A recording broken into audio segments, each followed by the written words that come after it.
Plaváková má polepený notebook, napríklad aj duhovou vlajkou.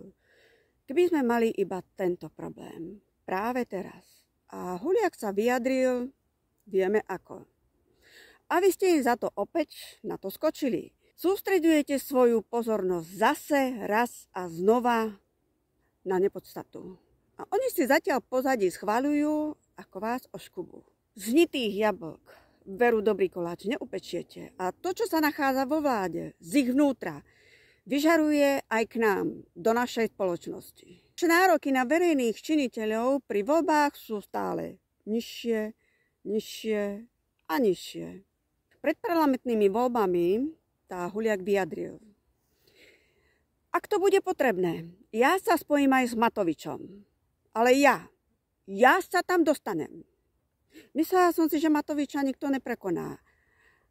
Ale Huliakovi sa to práve podarilo. Jeho arogancia stúpa každým dňom. Mnohí, aj moji priatelia, mu tlieskate. Keď odhliadneme fakt, že v pointe s ním súhlasíte a keby ste sa nad tým zamysleli, určite by ste si uvedomili, že aby sa verejný činiteľ takto vyjadril verejne pred médiami o komkoľvek, nie je to ešte o žene, tak to prerazilo morálne dno hlboko, ale hlboko pod ním. Táto žena patrí spolu s podobnými jedincami, s jej názormi na psychiatru. Kam sme sa to však dostali? Že verejný činiteľ, a ja zdôrazňujem, verejný činiteľ, pošle o Slovákoch takúto vizitku do sveta. Verejný činiteľ, bez etikety, bez morálky, bez charakteru, s vulgárnosťou nesiaha ani počlenky negramotnému bezdomovcovi. A to ich nechcem uraziť. Mnohí sa dostali do tejto situácie práve vďaka tomuto štátu a ľahostajnosťou spoločnosti.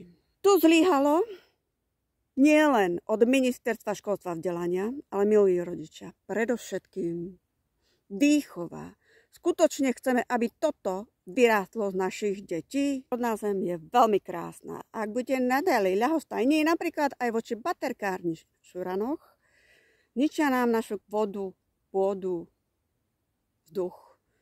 Kohože to bolo heslo na oklamanie ľudí?